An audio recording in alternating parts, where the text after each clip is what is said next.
We are live at FMA discussion episode 188. And I've really been looking forward for this for months now. I try to reach out to him. Right now, we're interviewing Maestro Johan Skalberg. Um, for our community, he kind of became known to the general community of FMA throughout the planet because of that viral video that was done by Jesse Enkamp, which is the most prolific karateka in all of social media. When he was talking about the possible, not saying it's definite, possible, because I think you can argue either way, possible connections of Filipino martial arts with karate. I think actually karate has a lot more influence just because, there are other samurai styles that they incorporated with long range styles in the Philippines, like tapado and whatnot. But it was such an enlightening and dynamic demo that even our community, for some reason, in some places, like that actually caused like enrollment in classes. Like, oh, FMA influenced karate. So we have to thank you for what you do. And there's so many topics that I want to cover, like your show, your background in martial arts, how you're able to fuse Kombatan with Inosano JKD stuff and the Inosano blend and came up with your own thing.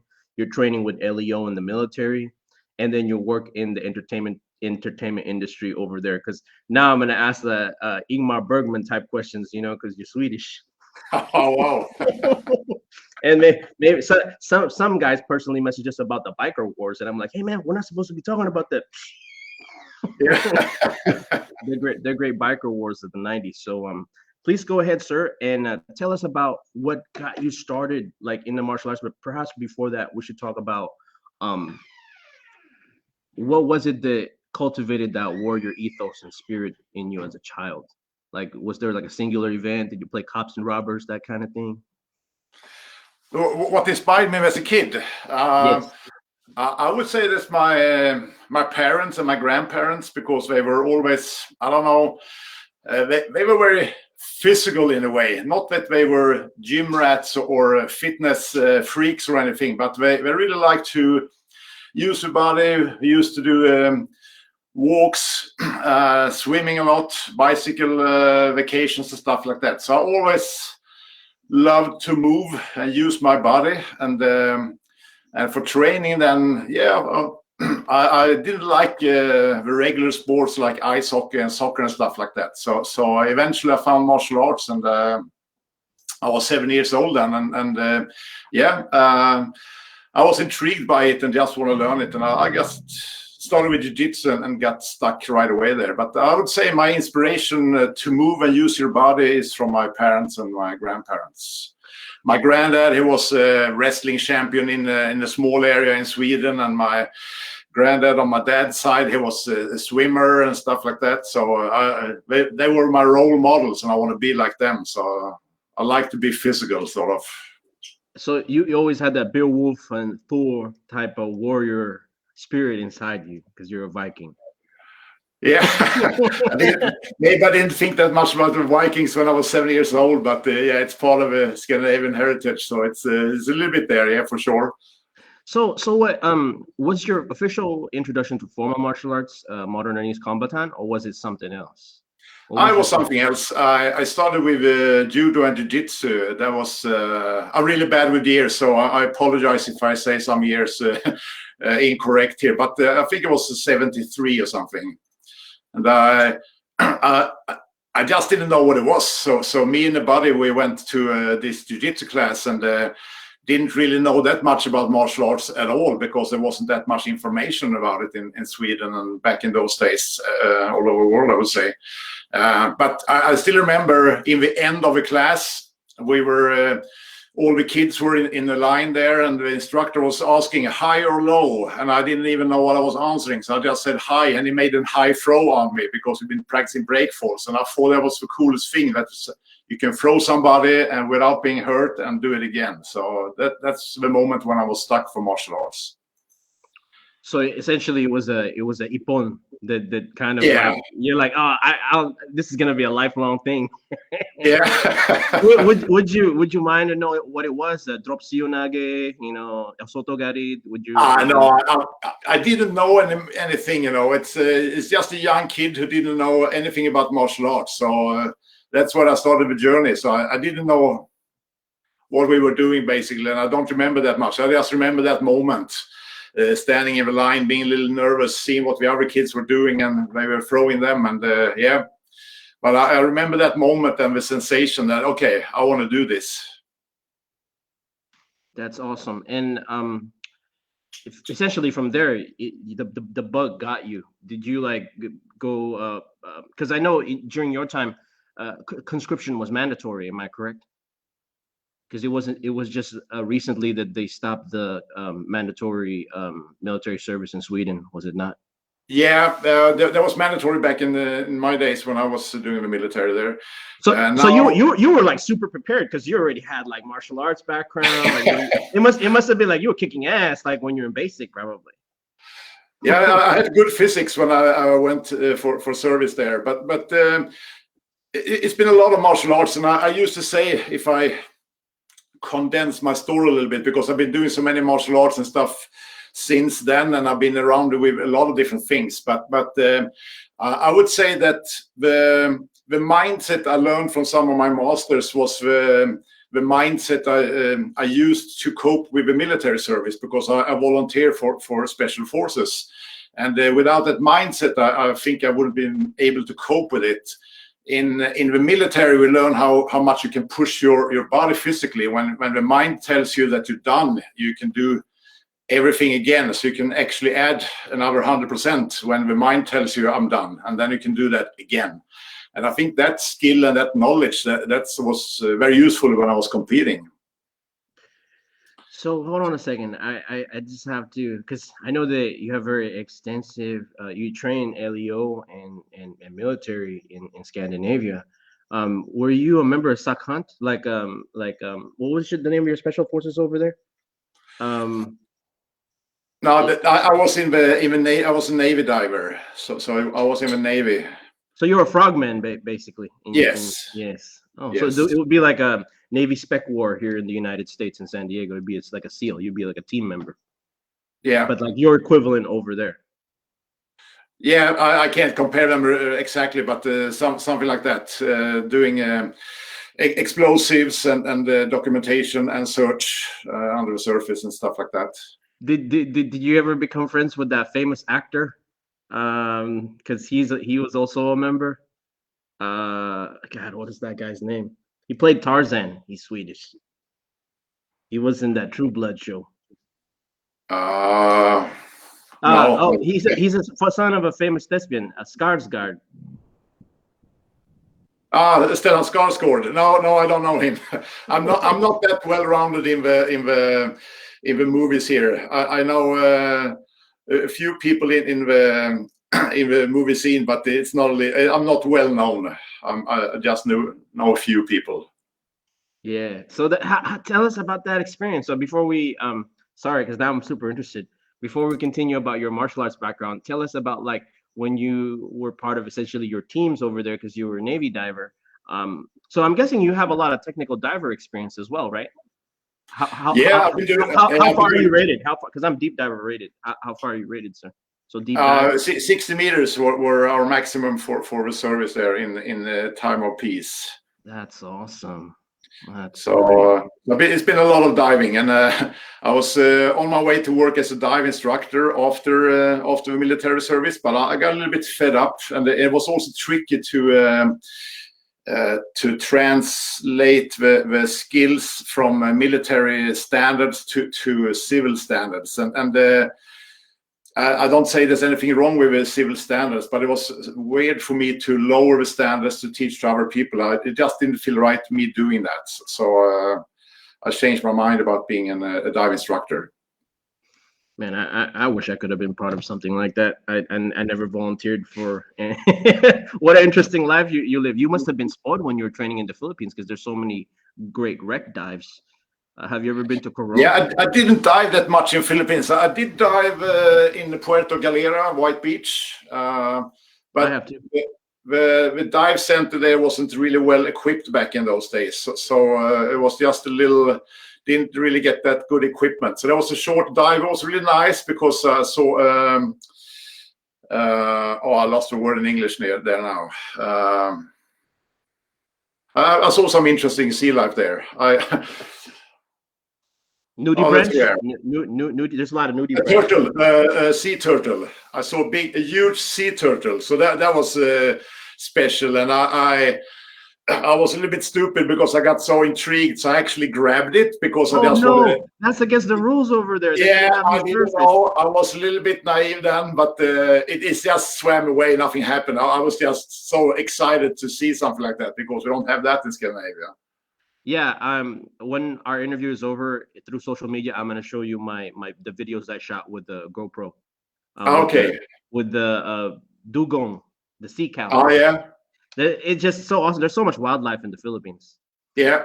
So when you were in, everything must have been easy for you because you were doing like probably 300 burpees before a day before you you did the military service. You would have been like, man, you guys are weak. No.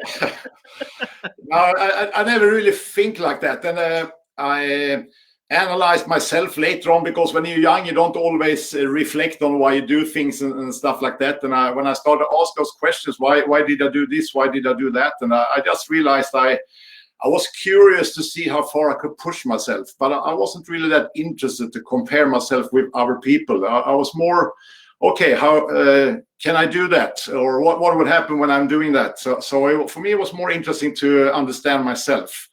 I rarely thought about other people if they are better or not. If I saw somebody better, I was intrigued. Okay, I want to learn from that person. I want to learn to be the same or something. So I never been much of comparing to others.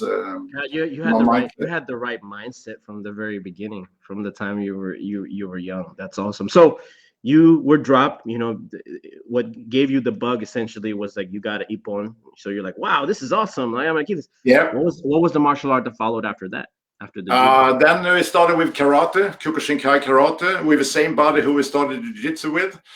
That was a couple of years later, still doing the jiu-jitsu though. But then his mom and my mom didn't allow us to do two martial arts at the same time because they thought we need to spend some time in school. So they said you have to choose one.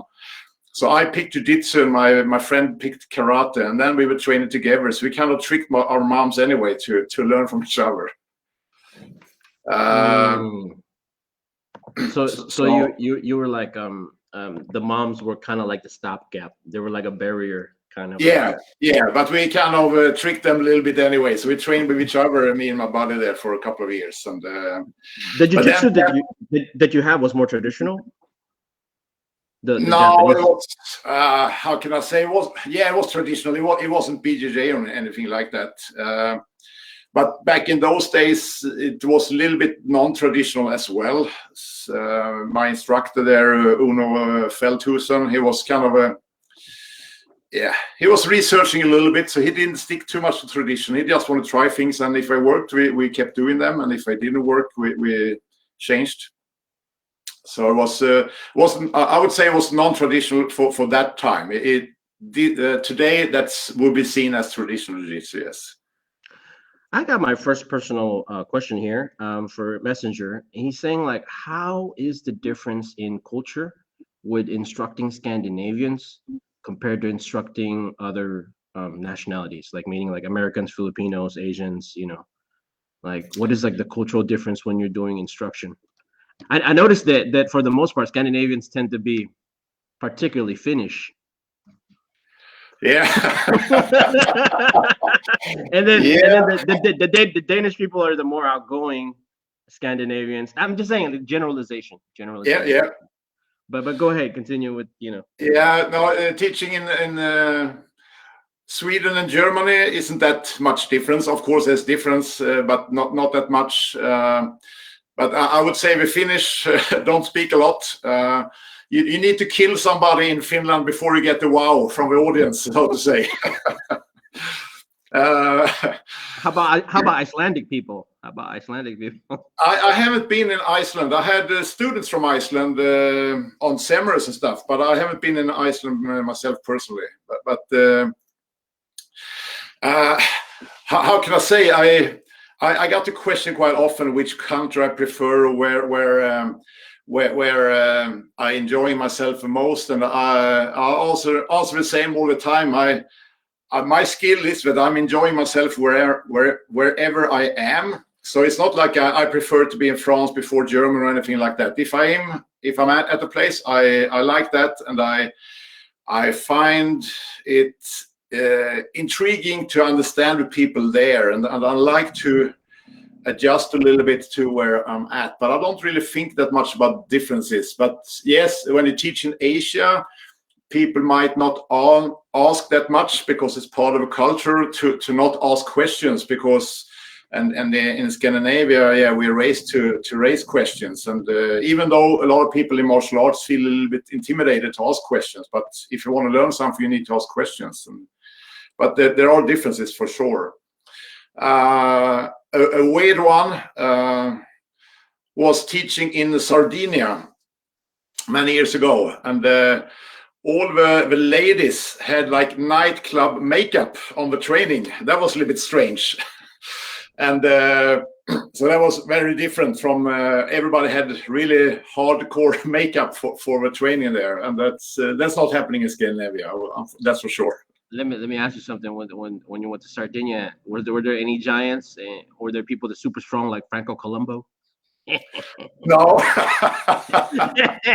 No. I would say I was a giant there, but it's because that what I was thinking. Like, because most people would have been like Franco Colombo size, and you would have been the tallest guy in the room. Yeah, but that same walking on the streets in Manila, it's the same thing. My first trip in Manila, I was walking on the street. Yeah, and I'm the Eiffel Tower on the street, and everybody else is pointing at that dude over there. But, that's an interesting experience. How tall are you, sir? About 6'1", 6'2"? I don't know inches. I'm 190 centimeters. That should be 6'2" something. Yeah. Wow. So you're like Muhammad Ali size.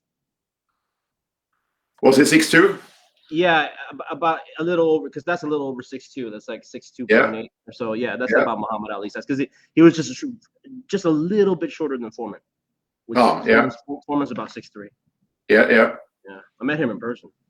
Oh, cool. That's cool. Big guy. So when I meet you, I'll probably be like this too.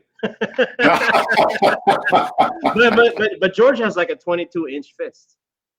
Yeah. People claim I have big fists as well. So. So you did the karate, which is like more of a hard style. That's a hard style karate. What followed after that? I've been doing so many things, but when I was 15, 16, it started to be contact karate before it were kickboxing. I kept up with jiu-jitsu. I didn't quit that one. I was just keep on doing that and adding other stuff. But that would be contact karate around 15, 16. And I did a little bit of traditional like Jodo and some Shorinyu Kempo a little bit here and there, but I never committed myself that much to those things, but I did because I did them on the side. So jiu-jitsu was my foundation sort of, and then I was doing other stuff on the side for sometimes a couple of months, sometimes a couple of years, depending. And I did Thai boxing for a couple of years on top of the jiu-jitsu and the Kali. The Kali's, the modern army started 83, I think it was. What was it? Remy or Ernie that you first met? There was Ernie. So there was Grandmaster. But there was a seminar in Denmark. So it was Dieter Knüttel from Germany and Danish instructor back in who was I lost the name. Jürgen Gideson was teaching there also. He was a chief instructor in Denmark back in those days. So it was the outgoing Scandinavians. Yeah. That's the stereotype anyway for us Americans. Yeah.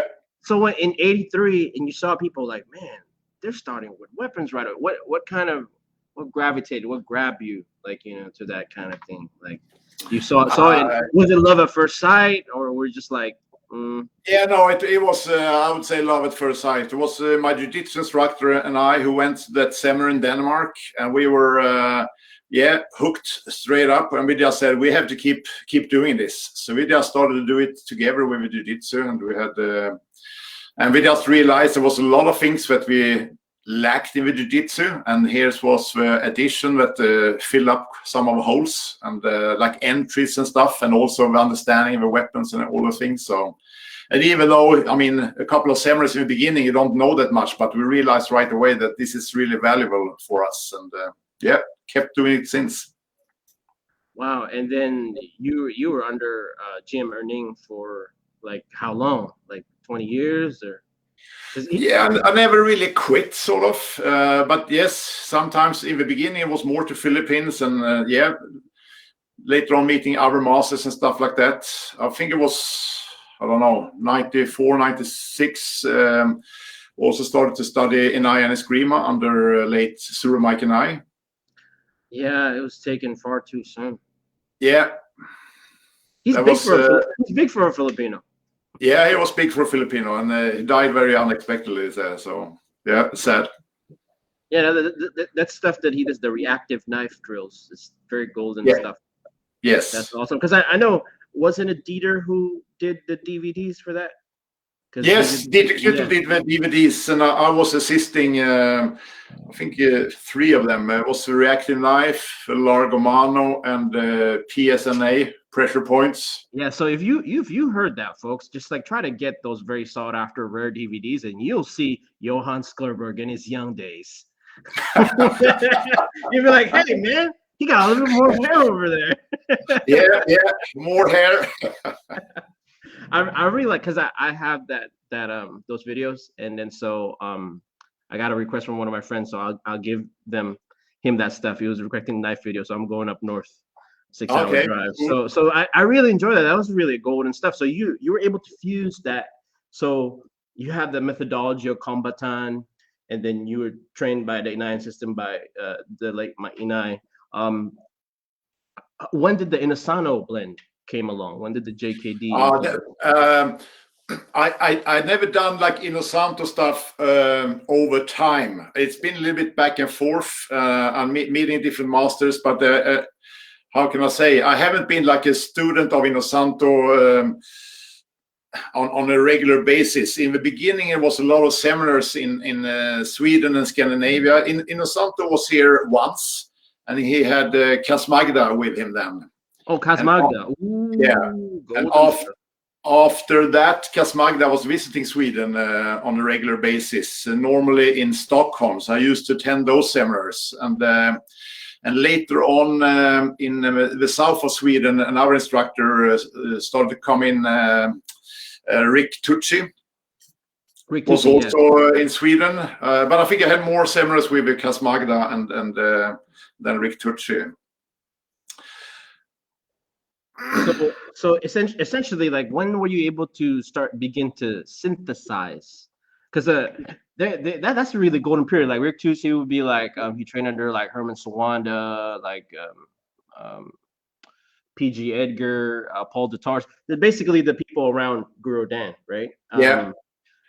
When were you able to kind of synthesize like all this knowledge and then come up with your own, take your own answer for the same problems, essentially your own system? So. Yeah, that was I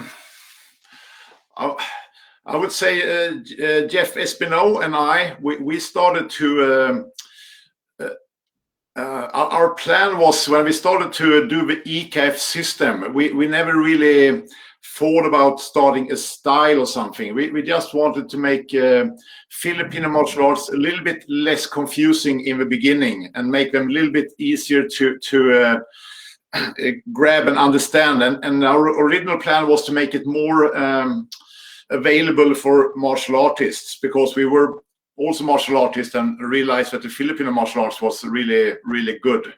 So in the beginning, we started to do it, how can I say it, less confusing in our because Filipino martial are very confusing, and I kind of love that, but I also realize a lot of people don't like that, and that's also why we haven't been growing so much.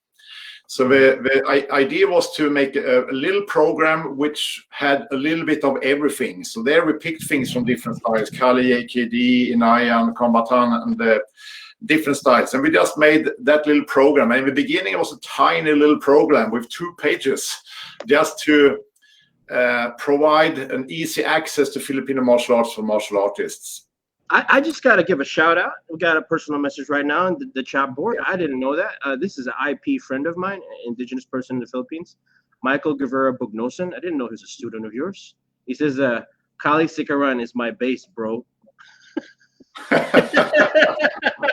That's so cool, man. Like, you know what I mean? Like, I didn't know, because this. So have you been to the mountain province, Johan? In the Philippines? Mountain province. The mountain region, like up north, right where Baguio is at. Yeah, but long time ago. That was one of the first trips. I'm not sure exactly where I were back then, because how about the famous rice terraces? Yeah, we just passed that quickly. Yeah. Man, we got to go back. I didn't know that's Michael's base system. That's so cool. The world is so small. Yeah, it is. The world is so small.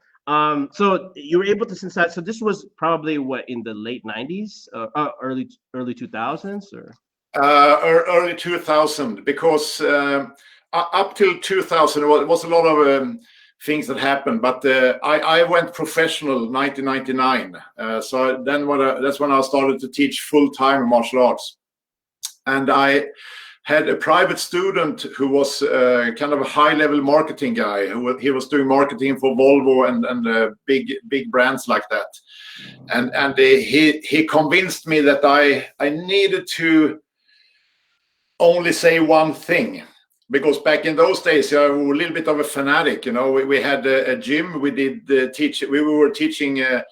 Inayan Eskrima, we were teaching Kombatan, we were teaching Kali, we were teaching self-defense, and we didn't call it shoot fighting, but we had grappling classes, and we did everything, and also had the Suntukan stick fighting, which was only for people who wanted to fight with sticks. It was a lot of things, like a buffet sort of, but we didn't really have that much students in the gym. It was working, it was a good gym, but it wasn't really the big numbers, because we also realized afterwards some of the things were a little bit too extreme for the mainstream guys.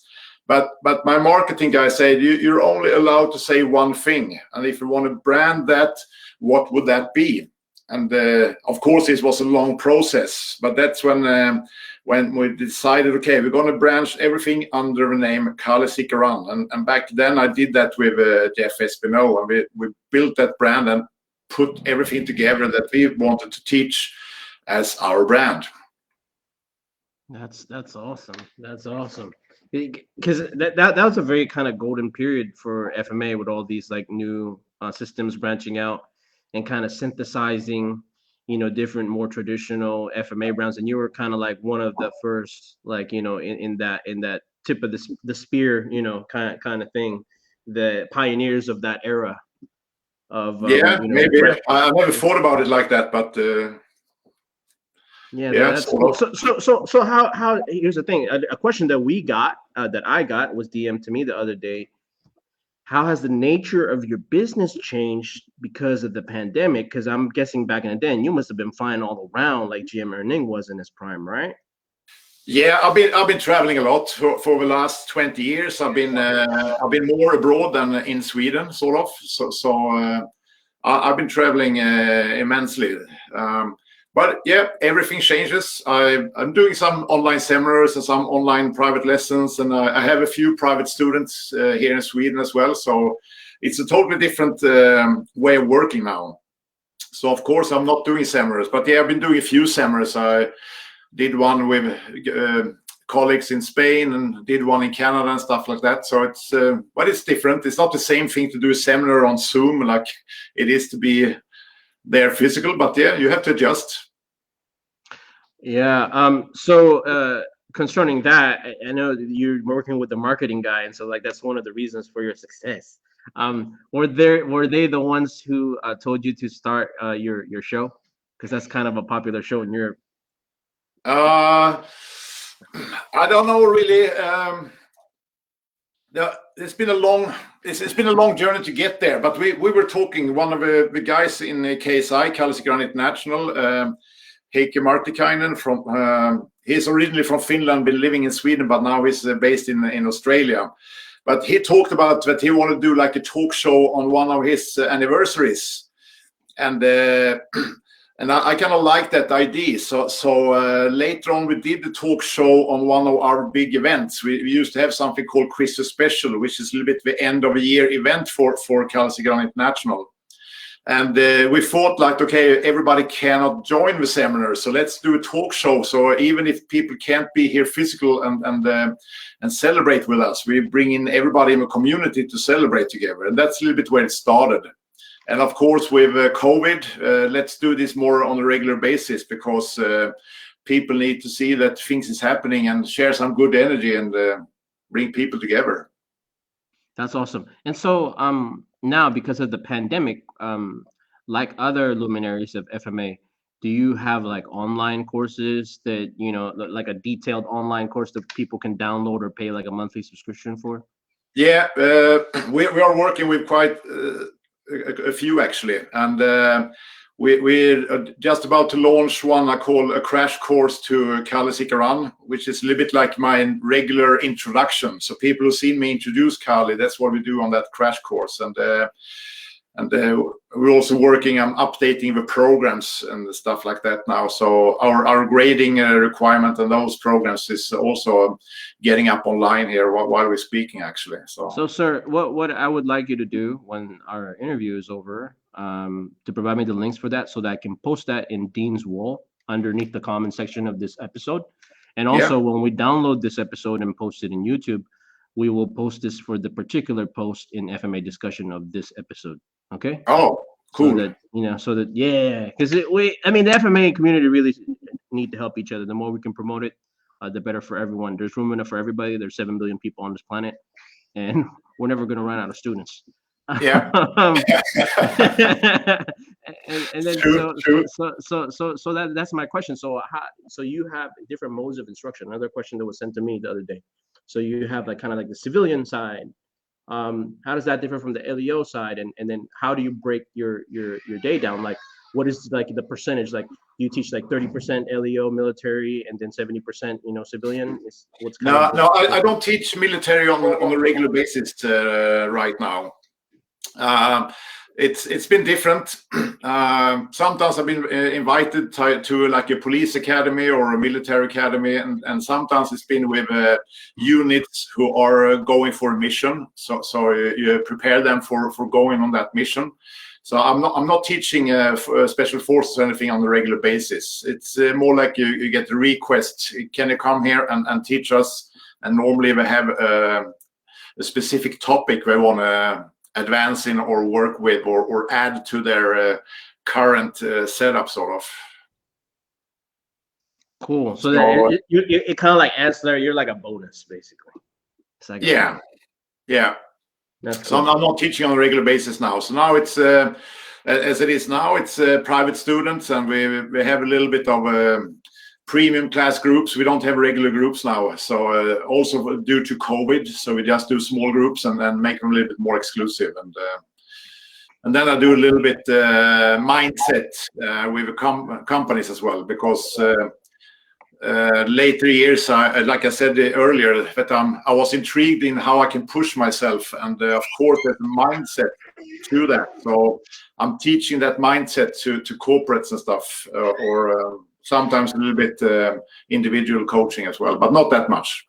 So more like personal security detail type of training. No, it's a mindset. I call it the champion's mindset. How do you think to be your best? So I used that when I was in the military service. I used that to become a world champion, and I'm using that when I'm teaching people how to amp up your game. So I say, okay, I've been a world champion. Didn't mean that much for me back then, but people are intrigued by it. I coached one of my students, a girl, to be a world champion in stick fighting, and so I teach that champion's mindset, and then I teach, okay, do you want to become a world champion in your challenges in your life? I don't say I'm going to make them world champions in Kali necessarily. Maybe they need to amp up their mental game in another challenge, in another area of their life. Yeah, that's all. Because you're, and the thing too is like you are like the heavyweight, like world champion for like the full contact stick fighting, and that was like in the 90s. So like, you know, you kick. Of course, we love seeing like the lower weight classes, but who can kick whose ass is typically the biggest guy. So you have how are you able to cultivate that kind of champion mindset? That's part of your program essentially, is what you're saying. Yeah, it's been a long journey, but like I said, what I learned from my Japanese masters and stuff, how to cope with the challenges in the military. I learned that mindset early on, how to push yourself, and a Japanese master, Soke Jimmy Yamaue, he's Japanese, but he lives in Denmark, and I learned a lot from him. And that mindset, something I used both in the military and also competing. But then I always was intrigued in studying philosophy and stuff like that. So and I've been doing some Tony Robbins material as well. So I'm interested in how to push yourself physically, but also how to push yourself mentally, and how to bridge them together to perform. Is that mental training? Is that part of your online courses? I mean, I would love. No, not yet. I'm working on that as well, but that will be a little bit later. But essentially, what you're saying is cultivating a mushin, the no mind. Yeah. That's awesome. Yeah, I would love that. Yeah. So this is a personal question for me that I just kind of thought of right now. Do you do that kind of religiously, like, you know, kind of like the mental aspect training, like meditation, breath work, dropping like a needle on a whetstone in a quiet room, looking at the fire of a candle? Because, you know, some old Filipinos do that stuff. So yeah, just wondering. No, I'm not. I'm not really a religious person. I'm a little bit spiritual, but I would say I'm quite down to earth guy. But it's interesting. I really liked the Filipino traditional there. I'm not that well known in it, but I remember when Grandmaster Presas and his wife was in our house. We had a seminar in Sweden, and she started to talk about the anting and all those things, and they take them very serious. So but it was very interesting to listen to that conversation, and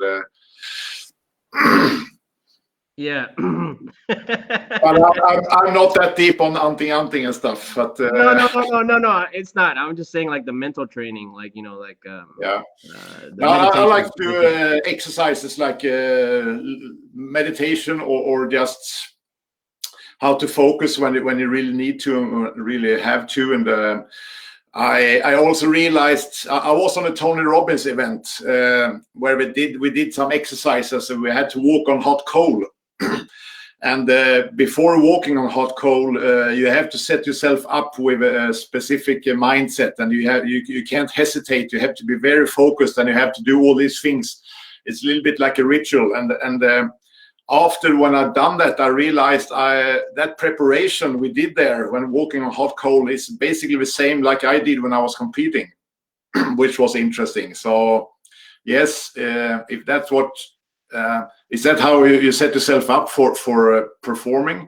Yeah, it's good to teach, because people need that. Whatever that's going to be, if you're going to do some public speaking, you need to set yourself up to be there and be sharp and be ready. And whatever challenge you have, you can do that, and you can learn it. Oh, so this is a question that I got, I believe like 4 days ago. Unfortunately, I didn't write it down. A good thing I remembered it was one kind of barrier for a lot of teachers is, like, some people are really awesome fighters, but they can't teach. Yeah. Some people can teach really well, but they can't fight worth a lick. They don't have like that warrior ethos or mindset. You know, they have a mouse in their chest, right?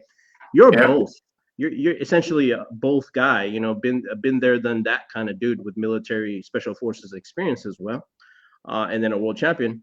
What is like can you give as a advice when it comes to public speaking?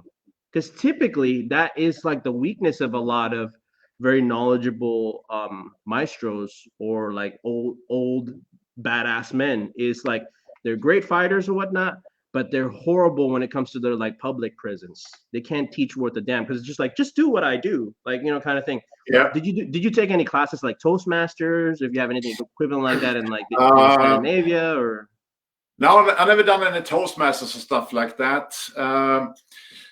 I think I just learned it by experience, sort of. I just had to start to teach. I don't remember how many years. I think I was 16 or 17 when I had to start teaching in my jiu-jitsu club. And I remember I was very nervous, but I kind of got over it.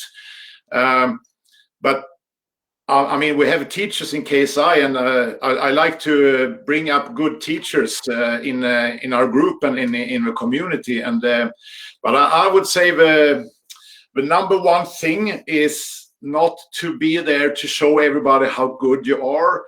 When you're a teacher, your job is to teach in the best possible way, and everybody's different. So if you're teaching the same to everybody, you're not going to reach out to them. And I know that's very easy to say, but you need to understand your audience. So what kind of audience is in front of me? Yeah, if you have a couple of special forces guys, yeah, you have to teach in one way. If you have a group of young, insecure girls or boys, you need to teach in a different way. And you have to adjust to your audience, I would say. And your goal is to share it in the best possible way. I know when I was young, sometimes it was a little bit more focused on showing everybody else how good I was.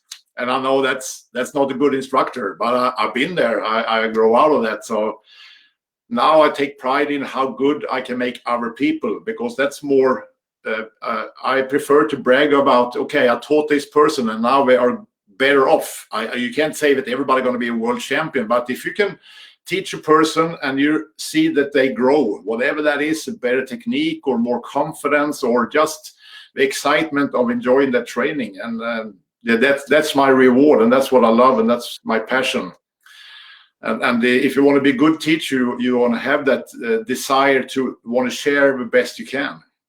We have a two-pronged question. One is because they see you online and you're like, you're 6'2" dude, Muhammad Ali, and you're looking good. You got like washboard abs, that kind of stuff.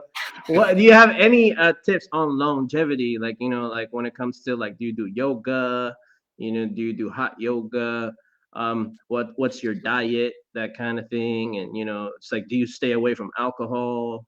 So I like to have a beer. I'm not a Puritan, but yeah, I quit eating meat to 07. So I eat fish. So I eat fish and eggs and stuff like that, but a lot of vegetables. So I don't eat any meat these days, and that's just a personal choice, just a recommendation to have better balance in my body. And I'm not preaching that or telling people that they should do that, but it works really good for me.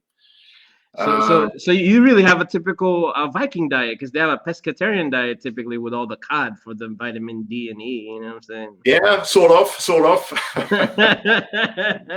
That's so cool. And then do you do any kind of like yoga or Pilates, anything like that? No, I like to skip ropes, and I do weights once in a while.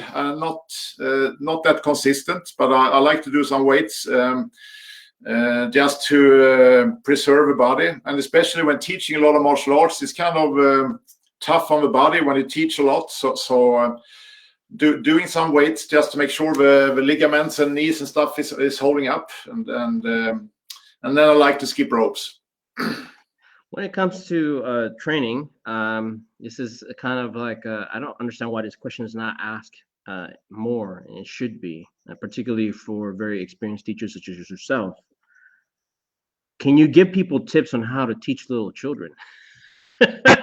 That's one of the hardest things to do, like, you know what I mean? So yeah, so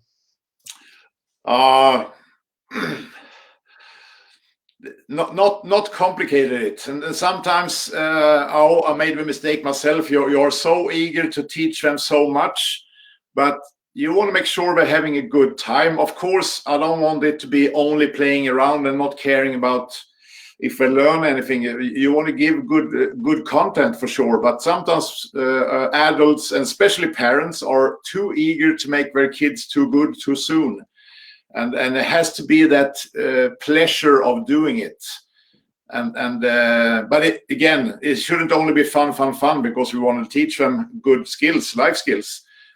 But I would say simplify things, and same thing there. You have to listen in your audience. And if you're a bad teacher to kids, they'll let you know. That's for sure. But yes, to be good, you need to do a lot of repetitions. You can't do the same amount of repetitions. You need to be a little bit more clever how you hide those repetitions in a fun way. Because the better you can trick kids or adults to do the same thing again and again and again without them actually thinking that you teach them the same things. You make people, you entertain people at the same time as you're doing them good. Yeah, it's one thing, like children are very good at detecting sincerity. Yeah, you're right. Yeah, I don't know, because the thing is I've never taught kids, so I've been teaching a lot of kids in my years, and again, I would say if you want to be a good instructor, start with kids, because if you can teach the kids, you can teach anybody. Wow, man, that's a golden line. Can I steal that? Sure. Because we're trying to accumulate all the golden lines of like FMA, and Mark Wiley had a lot of them. A couple of our interview people had like some. That's a golden. I'm gonna remember that. If you can teach kids, you can teach anybody. Yeah. Oh man. What kind of personal because I know laws deviate per country, but do you carry any kind of weapons or improvised weapons at your person? What are you allowed to carry there in Scandinavia? In Sweden, you're not allowed to carry anything that can be seen as a street weapon. So you have to be a little bit clever in what you're carrying and stuff like that. And again, depending where you're at. But in Sweden, you're not allowed to carry anything. But yes, you can be clever. You can always have a torch or a flashlight and things like that. And a little bit what you connect to your keys and stuff like that. Yeah, so during the time that you were a champion, right? The full contact was around like the mid 90s. That was kind of like the early to mid 90s is kind of like I don't want to say the golden age, but like the tops of like the great like biker wars over there in Scandinavia.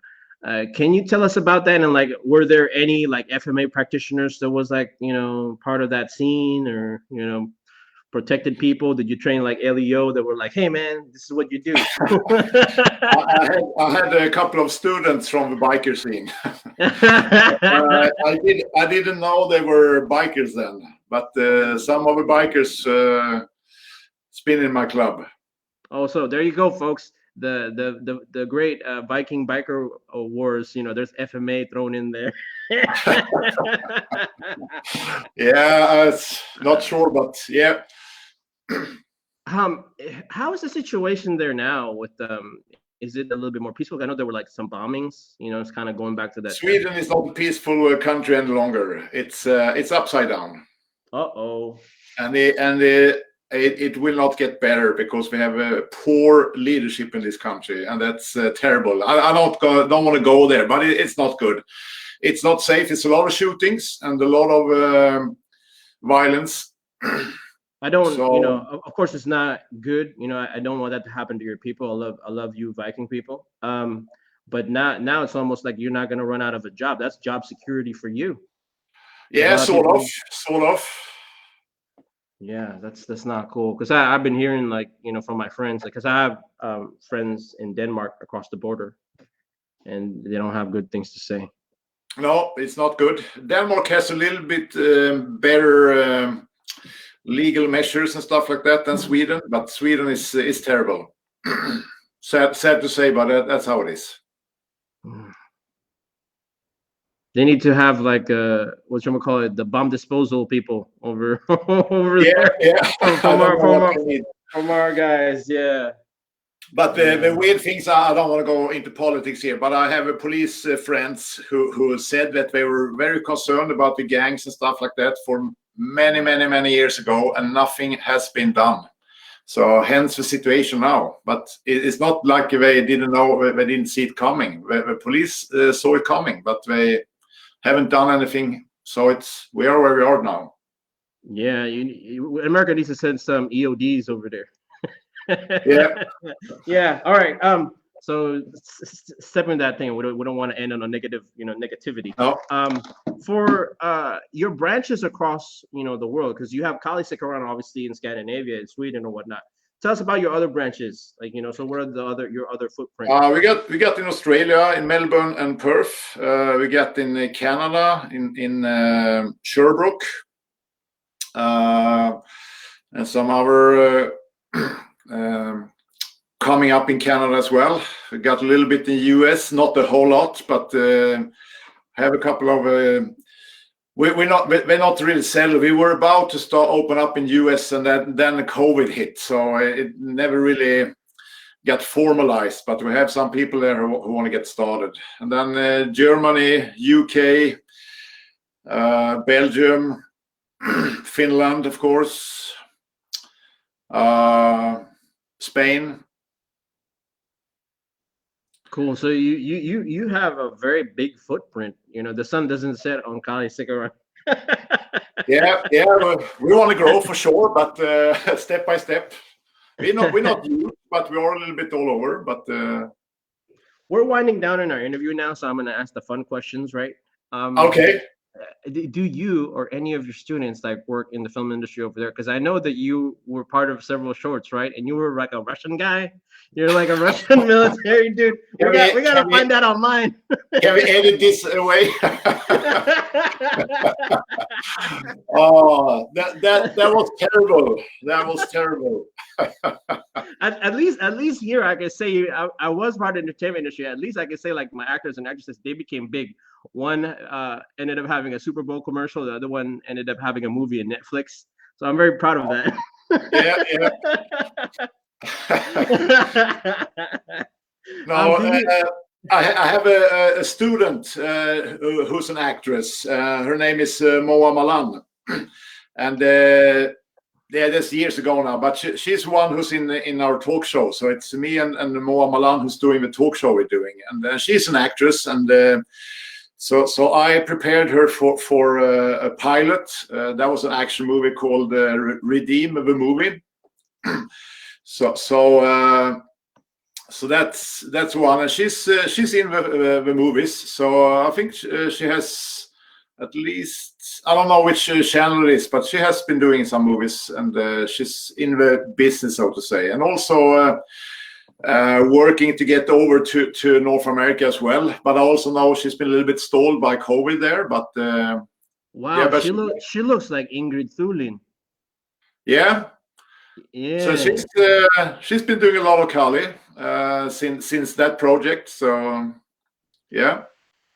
So did you do any kind of choreography work with the film industry over there? Yeah, that's what I did with her, and I've been doing a little bit before that, but I was so disappointed. I've been doing some TV stuff, and I was so disappointed in the outcome. So I was telling myself that I'm never going to be working with media ever again. But when Mo approached me, I was very hesitant. But when I realized they were very serious about it, and then I started work with them. But I've been doing some choreography and in a few different settings, but not a whole lot, just a little. And then this question: did you ever practice any kind of historical European martial arts? No. Cool. And tying to that, do you train any LARPers? Because I know the scene is big in Europe. Any law firms? No, LARPers. It's like live action role play. That's kind of a big scene in Europe where they dress up. Okay. No. Nothing to do with that. No. Yeah, because what ends up happening in a lot of those meetups, they dress up as orcs, elves, that kind of thing, magicians or whatnot. then they actually fight, but they fight with like sword play or Filipino martial arts. Okay. No. The weapons that they use are like made out of like foam, but they can still hurt you. Like, you know what I mean? No, I never been there. Cool. That's pretty much it when it comes to my questions. I'm just wondering if the viewership have any more live questions that they're gonna send to me. Please ask them now, because the questions I'm gonna ask next is just kind of silly. So please send them now, and then we'll finish up the interview with these last like 8 questions that I'm gonna ask. Anybody? Or was everything sent to me the last few days? Okay, I guess I'm just gonna. Nope. So I'm just gonna ask the silly things, right? Okay. Because you said you're not a Puritan. You do drink beer. What's your favorite beer? Well, I like Stella. Oh, Stella. Okay, so you like kind of like more Pilsen type of beers, right? Yep. Got you. How do you like San Miguel? San Miguel is good. I like that. And then when you were in the Philippines, because we have a lot of food that grosses people out, right? Some Viking food too. The licorice I don't like, but did you have any kind of particular favorite Filipino food? Besides chicken and rice, you mean? yeah. Besides chicken and rice, yeah. No, but I know Sir Mike and he cooked chicken adobo. But back then I was still eating meat, and I kind of like that one. Oh, you like adobo? That's cool. Yeah. Do you have any children? And if so, how do you train them? Because it's harder to train your own kids. Huh? I got 2 boys. They both been practicing, but they're not practicing now. But they both been doing Kali and some kickboxing and stuff like that. And the youngest one, he's just got 18, but we practice a little bit here and there. Mostly pads, a little bit wrestling. Mostly pads, a little bit of like Greco-Roman, you're saying? Yeah. Do you have any mixed martial arts students? Yeah. Like fighters. Yeah. No, not fighters. Not these days. I know some of the students in the UK and stuff like that been competing in mixed martial arts, but I can't say that I have fighters who's doing mixed martial arts. Cool. And then God, this is such a silly question. What mannerism of GM earning sticks to you the most? I'm gonna ask for each individual master. Come again, please. What mannerism or trait of GM Ernie that you remember the most? Yes, many of them. But again, he was my grandmaster, so my first trip in Philippines, and I asked him a little bit because I didn't know the tradition or how to handle myself and stuff like that. So I asked him, what am I supposed to call you? And he said, call me Ernie. But I never called him Ernie one day in my life because he was my grandmaster, and he didn't tell me what to call him, but I called him grandmaster because he was my grandmaster. But for me, that was a little bit of a culture. Okay, call me Ernie. What? I don't get it. but again, he was very laid back and very relaxed, so I like that. Sorry, I'm in a garage. That's why. Yeah. What sticks to you the most of GM and Mike and I? What trait or memory? Out of a training perspective, I would say that Grandmaster didn't really explain things. He gave me very good skills in combatant. I would say Sura Mike and I gave me the understanding on how things were brought together in a very good way. It was very beneficial for me. The understanding how things were connected and how to see Filipino martial arts in a more pedagogic way, I would say. And then what stuck to you with the 2C and those JKD and Asano guys?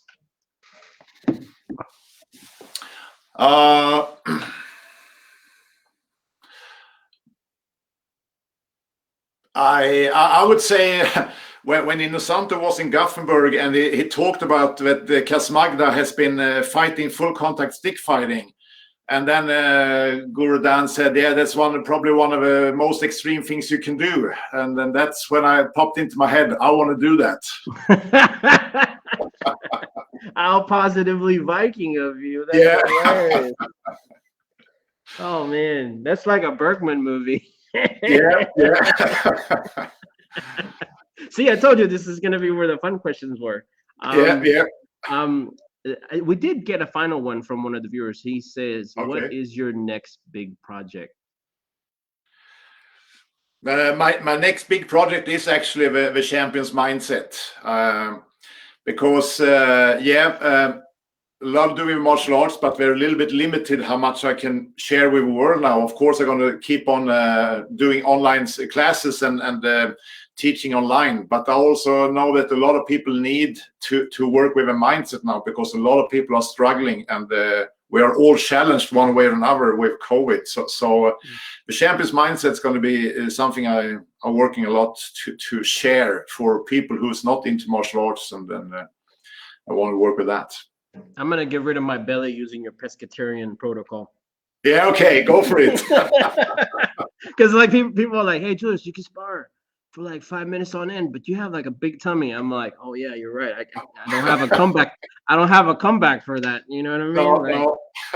Yeah, I have no excuse. So that's what I'm going to take from this this interview. It's like, if you can teach children, you can teach anyone, and then stop eating meat. Works for me, but again, everybody's different. Everybody make their own choices. Yes, sir. That should be it for us. I'm very glad, and I'm very thankful that you graced me your time. I'm sorry we had that issue yesterday. I was here for like 3-4 hours. I'm like, what's going on? Like, did he forget the interview? That kind of thing. But it worked well today, so. Yes, sir. Yes, sir. That's all that matters. And whenever I'm there, I haven't been to Europe in about 2 years now. I used to go every year for my work in the UK, close to Pinewood Studios. But I would want to stop by, and you are based in Gothenburg. Right? So you're that happen one way or another. It's not Gotham, it's Gothenburg, but it sounds close enough that I'm gonna call you the Scandinavian. I tell you what, we're getting there. Yeah, it's close enough that I'm gonna call you the Scandinavian Batman, because you're getting to that point almost where you need Batman in there to say, take care, sir. Cool.